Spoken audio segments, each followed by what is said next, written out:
Bueno, ya estamos de vuelta casi con toda la actitud de vuelta. Más enfermo, perdón porque esta saga haya durado tanto y no tanto por las pausas, sino porque sí, esta saga a la isla del futuro es la que más ha durado, creo. Pero bueno, es entendible y por qué, y creo que yo cometí ese error de meter tantos personajes. Bueno. Para no perder la costumbre daré unas cuantas curiosidades sobre esta historia. Ya que bueno, me gustaría que sigamos creciendo y yo seguir contando esta historia. 1. La razón por la que Fumakotaro decidió tanto tomar el liderazgo de su clan como darle a Tokiko al protagonista es por su trauma de ver su versión más oscura, una que se parece demasiado a su padre. 2. Si lo están pensando, si el protagonista no es el único que tiene harem. Tatsuro y el propio Kotaro, al ser líderes ahora de sus planes, ya tienen harem. 3. Como ya mencioné, este arco se me alargó más de lo necesario, perdón por eso. Pero quiero tener todo bien detallado de la división de ambas islas y los problemas de los dos villanos y cómo llegaron a eso. Espero que lo comprendan y que les haya gustado los dos villanos. 4. Me han estado preguntando mucho por otras obras y quiero decir que aunque me gustaría meter todo lo que se pueda de la saga, tienen que entender que la saga en sí tiene más de 25 años de existir. No puedo meter absolutamente todo. 5. La habilidad más rota del protagonista es que él puede hacer que las Taimanin alcancen su forma y mero forma demonio con el sex, pero bueno. Sin más que decir, comencemos con este nuevo capítulo. Capítulo 24, temporada 2. El aire en la aldea de Gosa se sentía pesado, cargado con una tensión que no provenía de una amenaza externa, sino de un vacío repentino. Asahi Igawa, la mujer cuya voluntad de hierro había sostenido a la organización en sus peores crisis, sentía por primera vez que el suelo bajo sus pies cedía. Sus ojos, usualmente analíticos y calmados, recorrían cada rincón de la estancia con una desesperación contenida. Su hijo no estaba. Lo que comenzó como una búsqueda rutinaria se transformó en una operación de rastreo por toda la aldea. Interrogó a las guardias, revisó los registros de salida y consultó a las rastreadoras más hábiles, pero la respuesta era siempre la misma: un silencio absoluto. Nadie lo había visto cruzar las puertas. Fue entonces cuando la lógica de una madre y la intuición de una guerrera se fusionaron. Recordó el equipaje de su actual pareja, las cajas de suministros que habían partido hacia la isla del futuro y la curiosidad insaciable del pequeño. La realización la golpeó como un rayo. Su hijastro se había colado como polizón. Ese niño, no tiene idea del peligro en el que se ha metido, susurró para sí misma, con los puños apretados hasta que los nudillos se tornaron blancos. Sin perder un segundo, se dirigió al puerto. La decisión estaba tomada, pero una figura se interpuso en su camino hacia los muelles. Rin, la segunda Taimanin más poderosa y pilar estratégico de Gosa, la observaba con una mezcla de preocupación y reproche. Rin, te quedas a cargo de todo, ordenó Asahi con una frialdad que buscaba ocultar su miedo. No acepto discusiones. Asahi, detente un momento y piensa, respondió Rin, cruzándose de brazos. No puedes irte así, impulsada por el pánico. Recuerda lo que sucede cada vez que decides emprender una misión de rescate en solitario. La suerte no suele estar de tu lado en esos escenarios, terminas siendo tú la que necesita ser rescatada. Asahi se detuvo justo antes de la pasarela del barco. Una pequeña sonrisa, afilada y decidida, apareció en su rostro. Esta vez no voy sola, sentenció, señalando con la mirada hacia la penumbra detrás de Rin. De entre las sombras de los almacenes portuarios, dos figuras familiares emergieron. Rinko caminaba con un humor de perros, ajustándose los guanteletes de su traje de combate mientras mascullaba maldiciones entre dientes. Ese mocoso me las va a pagar, gruñó Rinko, visiblemente irritada. Estaba a punto de disfrutar de una tarde de series y una manicura que me urgía. He tenido que dejarlo todo a medias por este vuelo de emergencia. A su lado, Murasaki caminaba con la elegancia letal que la caracterizaba, aunque sus ojos no dejaban de analizar a su compañera de armas. Estás demasiado quejumbrosa, Rinko. Últimamente te has descuidado con tantas comodidades, comentó Murasaki con un tono seco. Me pregunto si tus reflejos siguen siendo los mismos o si la vida sedentaria te ha pasado factura. No me gustaría tener que cargar contigo si las cosas se ponen feas.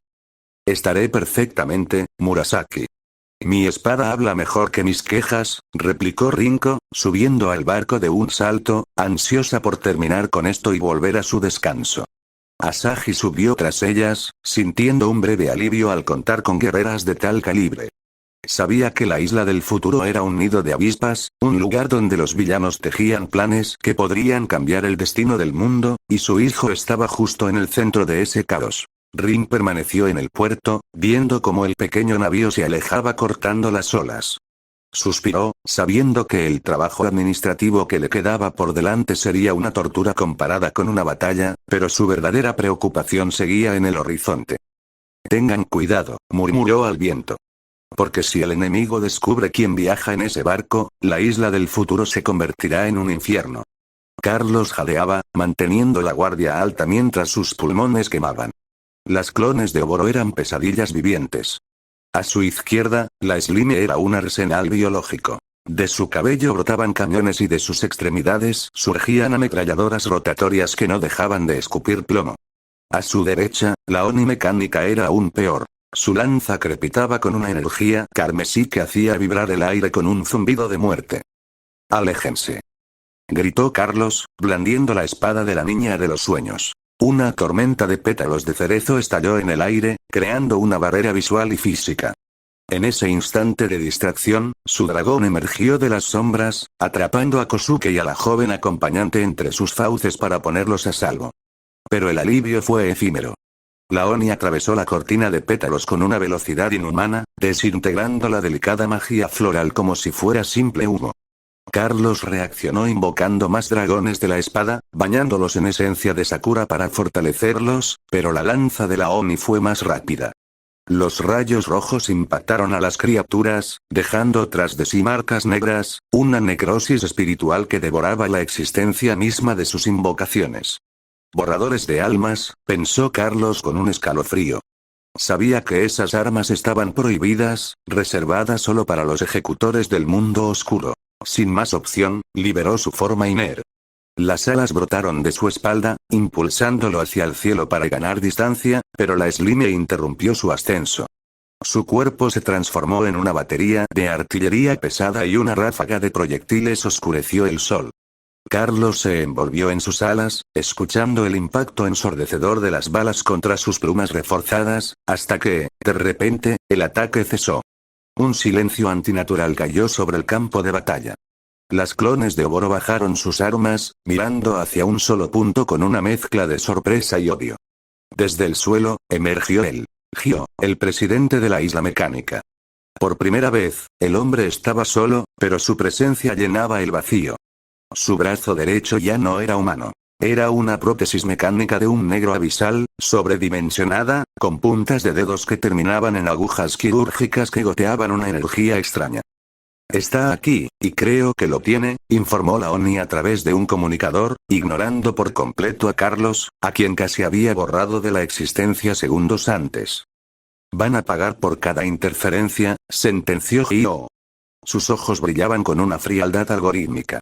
No dejaré que nadie ensucie mi diseño. Las dos clones hablaron al unísono, sus voces distorsionadas por la frecuencia del Oboro original. ¿Dejaste de esconderte, rata? ¿Vas a pelear en serio usando el código, eh? Me causaste muchos problemas, pero cuando te encuentre, desearás no haber nacido. Entonces, el mundo se volvió loco. El suelo bajo los pies de Gio no se movió por magia de sombras, sino por una reconfiguración molecular. La calle y los edificios comenzaron a derretirse y reformarse como gelatina negra. En segundos, lo que era un distrito urbano se transformó en una fortaleza de pesadilla. Edificaciones diseñadas exclusivamente para matar, con torretas emergiendo de las paredes y enjambres de drones de combate brotando de las grietas. ¿Qué demonios estás haciendo?, preguntó Carlos, viendo cómo los sistemas de puntería láser se posaban también sobre él. El sistema me está apuntando a mí. Jeje, típico de Gio, se burló la Oboro Slime. Cuando algo deja de serle útil o sabe demasiado, simplemente lo borra de la ecuación. Pero si voy a caer, me aseguraré de arrastrarte conmigo. La isla tiene un secreto, añadió la Oboro Oni mientras esquivaba una esfera de energía pura que se materializó en el aire. Este mecanismo permite materializar cualquier cosa que el usuario imagine. Hyo no es un genio, es un ladrón que mató al CEO anterior para robarle el trono y el poder de creación. Carlos giró en el aire, esquivando ráfagas de plasma que provenían de todas direcciones. El caos era total. Vio cómo la Oni cargaba contra Hyo, pero el presidente simplemente movió un dedo. Una esfera de energía colisionó contra ella y, ante el asombro de Carlos, la armadura de Oboro, que él apenas había podido rasguñar, se desintegró al instante. La clon fue borrada de la realidad sin dejar rastro. Tienen razón, dijo Hyo con voz monótona. Ahora que conocen el secreto del poder, no puedo permitir que ninguno abandone esta isla. Más esferas aparecieron, rodeando a Carlos. El fuego cruzado de los drones lo acorralaba, cerrando cada ruta de escape. Estaba atrapado en el centro de una tormenta de metal y energía. Sin embargo, justo cuando una ráfaga de misiles se dirigía hacia él, sintió un tirón violento. Unos hilos invisibles, dotados de una fuerza abrumadora, se enredaron en su torso y extremidades, jalándolo con una potencia que le cortó la respiración. Malditos, se me escaparon. El rugido de Hyo resonó en cada rincón de la red metálica. Frustrado, extendió su brazo mecánico y la ciudad respondió a su voluntad. Los rascacielos se retorcieron, estirándose como extremidades colosales de acero y hormigón que intentaban atrapar a los fugitivos en el aire, pero la agilidad de sus presas superaba su actual capacidad de procesamiento. Necesito más energía. Más combustible, más de todo, gruñó, y sus ojos se clavaron en la isla vecina. Aquella porción de tierra que siempre había usado como vertedero de sus ideas fallidas, el lugar que los ingenuos creían un acto de benevolencia, era en realidad su reserva de biomasa y chatarra. Es hora de reclamar lo que es mío. Bajo sus pies, los motores de la isla mecánica rugieron con un sonido gutural. La masa de tierra comenzó a deformarse, sacando zarcillos de metal negro y engranajes que empezaron a remar sobre el océano, preparándose para devorar a su hermana menor. Lejos de la zona de impacto, Carlos observaba el horror desde las alturas. Ya no era una ciudad. Era un organismo de metal amorfo que avanzaba hacia una muerte segura para miles de inocentes. Al girarse, se encontró con una escena que le heló la sangre. Sobre la cubierta de un barco de suministros, la Oboro original lo esperaba, flanqueada por un ejército de clones que parecían una marea de uniformes y armas. Y lo peor, tenía a todos los suyos. Su dragón yacía debilitado, atrapado bajo redes de energía. Kosuke, Tokiko, Aina y la enmascarada Taiman Inmasked estaban amarradas, con los cañones de las clones apuntando directamente a sus cabezas. «Maldita sea», susurró Carlos. Bajó sus espadas lentamente, sintiendo el peso de la derrota táctica. El cielo estaba teñido del rojo de la isla monstruosa y frente a él tenía a la mujer más peligrosa del sector. «Me gustaría negociar contigo», dijo Oboro con una calma exasperante, llevándose una mano al mentón mientras alternaba su mirada entre Carlos y la Taimanin enmascarada. «¿Acaso tengo otra opción?», respondió Carlos con la mandíbula apretada. «¿Qué es lo que quieres?». «Esto ya se salió de control». «No quiero mucho», Oboro sonrió, señalando hacia la masa oscura de Hyo. «Realmente nos conviene a ambos, porque compartimos un objetivo. Matar a ese pendejo. Pero tengo mis prioridades. Primero, me borrarán de todas las listas de recompensas de los Taimanin. Quiero ser un fantasma legal». Carlos tragó saliva. Sabía que convencer a Asahi de indultar a Oboro sería un infierno político, pero si no aceptaba, no habría mundo que gobernar. «De acuerdo», asintió con voz ronca. «Segundo, el segundo punto es difícil de tratar, así que me lo guardaré para después de que cumplas el primero y el tercero». Oboro se lamió los labios con una chispa de malicia en los ojos que hizo que Carlos se pusiera en guardia. «El tercero es simple. Una vez que acabemos con Hyo, yo me quedaré con el artefacto que controla la isla. El código es mío». «Ni hablar», gritó Taimanin Masked desde el suelo. «Ella no puede tener eso. Es demasiado peligroso, podría borrar una ciudad entera si quisiera». «Es cierto», secundó Aina, desafiando a Oboro con la mirada a pesar de sus ataduras. «En manos de una criminal como ella, el mundo vivirá de rodillas». Tokiko, mirando la silueta de la isla monstruosa acercándose peligrosamente a la zona residencial de la segunda isla, intervino con frialdad pragmática. «No hay otra opción. Carlos, si ella promete no usarlo para la destrucción masiva, la Casa Fuma le dará su apoyo. Necesitamos detener a ese loco antes de que las luces de esa isla se apaguen para siempre. Carlos miró hacia el horizonte. Gracias a su visión mejorada, podía ver el mar de luces de la isla vecina. Miles de personas durmiendo, ajenas a que una boca de metal estaba a punto de tragárselas. Acepto el trato, sentenció Carlos, apretando los puños hasta que sus dedos crujieron. Pero si me traicionas, Oboro, no habrá rincón en este mundo donde puedas esconderte. Bien, Oboro ensanchó su sonrisa y se giró hacia su ejército. Todas las Oboro, prepárense. Vamos a descuartizar a ese cabrón. Un sí. Unánime y escalofriante retumbó en el barco mientras las clones cargaban sus armas. El contraataque final estaba por comenzar.